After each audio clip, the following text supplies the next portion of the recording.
I think what they were trying to do is basically make this out to be, oh, this is why this happened.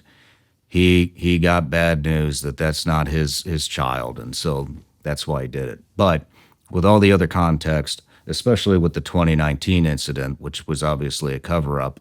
He messaged me on Signal. So I went on there to look myself to see if it changed, and sure enough, it had. On January 1st, after the bombing, after he was dead, his safety number changed. That's all he sent me. He said initial contact, and I gave a thumbs up, and his safety number changed at the bottom. Look at that. That's after he's dead. These are very, very serious allegations. Yeah. I mean, this is like UN level opening an investigation type stuff into alleged war crimes.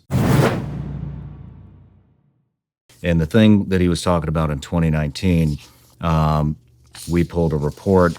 This is from October 9th, 2019. UN report find alleged drug facilities were not lawful target airstrikes caused significant civilian casualties.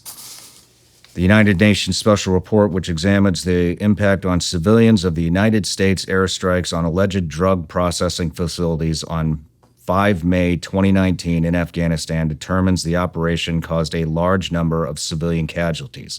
The report also examines the legal framework applicable to this incident. In June 2019, the UN Assistance Mission in Afghanistan, together with representatives of the Afghanistan Independent Human Rights Commission, conducted a site visit to areas impacted by the strikes in Farah Province, Bakwa District, as part of its extensive fact-finding into the 5 May incident. The UN verified 39 civilian casualties, among them 14 children, 1 woman, from multiple airstrikes on more than 60 sites that the United States Afghanistan identified as drug production facilities in Bakwa District and in parts of neighboring Delaram District of Nimraz Province. Moreover, the UN is working to verify credible reports of at least 37 additional civilian casualties, the majority of whom were women and children. Although airstrikes on the alleged drug processing facilities had taken place before, this was the first time that UNAMA had received reports of large number of civilian casualties resulting from such an operation.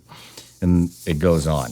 I'm not going to read all this. We'll link the article here. But so that 100% lines up. The other thing, that really struck me is, like I had mentioned, after our phone call, I jumped in an interview. After the interview, checked my phone, and I had several Green Berets, former Green Berets, one still active. Actually, I'm just going to say it was Tim Kennedy sent me a message late last night about 9 p.m. and said, hey, I should have brought my phone up here, but hey, basically that the USASOC wants to give me more context on what had happened on this guy. And so first I wasn't going to take the call because I don't trust the government anymore. I don't think anybody does. But I was on the phone with my producer, who was a naval surface warfare officer, and my attorney, Tim Parlatore. They said we should talk to him. So I called Tim, was really pissed off, reamed his ass about it, and then later apologized. But, I think you said you had mentioned that you had received a message from somebody that says nobody's heard of this guy. Tim sent me a picture of him shooting with this guy. And I don't know if I should release that photo or not, but Tim basically told me this. So I got the POA's number, the public affairs officer, sent it to Jeremy and Tim. He talked to them.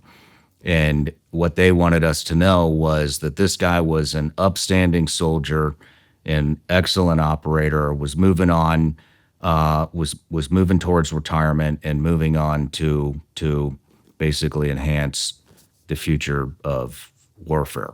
They wanted us to know that. Then the PA officer, sounds like almost jokingly said, which I don't know why you would joke about this, said that, and between us, which why the fuck would a POA officer say between us? I mean, if they didn't want us to know that information, Right, then they just wouldn't have told us that. But they wanted us to know, obviously, that the DNA with his supposed child was not a match. And so I think what they were trying to do is basically make this out to be, oh, this is why this happened. He got bad news that that's not his child, and so that's why he did it. But with all the other context, especially with the 2019 incident, which was obviously a cover up, I think that has a major role in this. The other thing is, I started receiving a lot of messages from one of the redacted names, who's a DEA agent, the one that he's talking about in the email to you. We got it from multiple sources, one of which was actually a videographer for me, I think 4 years ago. He worked for me a very short period of time. I had to let him go. He joined the Army, went to OCS, became an Army officer, sent me a text, super freaked out. Apparently he was on some rafting trip with somebody that knows the DEA officer and said, hey, this guy's still operational. He wants his name redacted. Wow. Not the only one. Then I received a message from another very close friend of mine who's been on the show several times saying that he got word that this guy was still operational. And so that's why we decided to redact his name.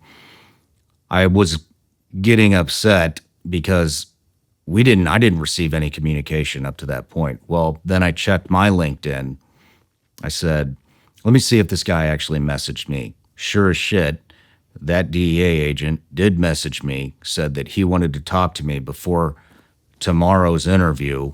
It was really important. Wow. We tried to contact him, not from my phone. I'm not calling any of these people, but from somebody else's phone. He didn't pick up, and we weren't going to send any text thread to show any communication between us any more than the LinkedIn message. And I didn't hit him on LinkedIn. So that also 100% checks out. Now, the weird thing is anonymous as this guy wants to remain, if I remember correctly, he posted something about the Green Beret that set did the he? bomb off. Oh, Yeah, wow. that was his latest post. Well, Jeremy, what was it? What did the post?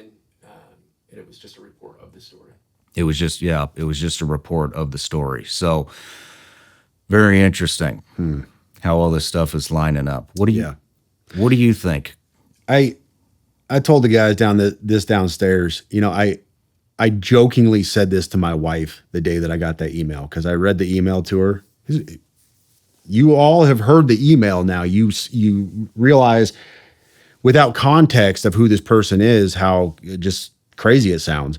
And I told her, I said, well, I mean, I guess if the dude ends up getting rolled up by the feds or he gets killed, we got a story, huh? Man, famous last words, right? Yeah. That's so I looked at, and I want to give context on one of the things. I saw this going around on social media. People were saying that his Signal chat, his safety number changed. I don't know if you saw this on X, but it was all over X. Apparently his safety number on Signal changed. He messaged me on Signal. So I went on there to look myself to see if it changed. And sure enough, it had. On January 1st, after the bombing, after he was dead, his safety number changed. That's all he sent me. He said initial contact, and I gave a thumbs up, and his safety number changed at the bottom. Look at that. That's after he's dead. I don't know enough about Signal to know why that would happen. Somebody has to have manipulated that, though, and messed with it. Somebody had to have been in his account after the fact and done something for that to have changed. What did the FBI say when you contacted him? Not a lot. I gave him the story on what went down. Was very over the top, telling them, hey, I am being transparent in every way. Feel free to contact me at any time. This is my address, my name. This is why he contacted me. This is my social media page. This is any reason why this could have happened, why this got dumped on me. This is the information. They took it. They were gracious. They were nice to talk to. Mind you, I had to explain what a VBID was, which was disheartening because you're the FBI, but that's another issue altogether. But Nothing beyond that. They said thank you, and we'll be in touch if we have any further questions. Well, they definitely got in touch with CID Yeah, they did. because that went all the way to the top of the Army.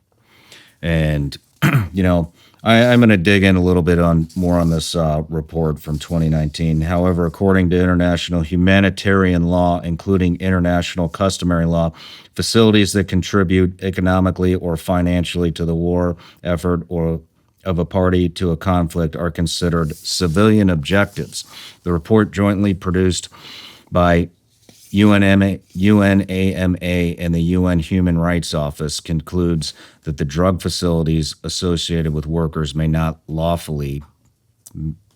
lawfully made the target of attack and should be protected. The United Nations maintains that considering these objectives and individuals legitimate targets dangerously erode the fundamental principle of distinction, placing the broader civilian population and infrastructure at risk. The report sets out a number of recommendations, including that the appropriate and legal response to illicit drug activity is through law enforcement, not military operations that endanger civilians. Well, and here's the thing. We want to know why the DOD is scrambling on this, why the FBI pushed this to them so quickly, to CID all the way up to the very top. These are very, very serious allegations. Yeah. I mean, this is like UN level opening an investigation type stuff into alleged war crimes. This is no joke. It did happen. Yeah, the ripple effect is going to be massive on this. It did happen. I think we should take a quick break. I want to scrape our email to see if this Green Beret, what's his name again? Matt Livelsberger. Matt Livelsberger. Let's see. Burger. Okay. Let's see if Matthew Livelsberger sent us an email through our website. No matter where you're watching Shawn Ryan Show from, if you get anything out of this, please like, comment, subscribe, and most importantly, share this everywhere you possibly can. And if you're feeling extra generous, please leave us a review on Apple and Spotify podcasts.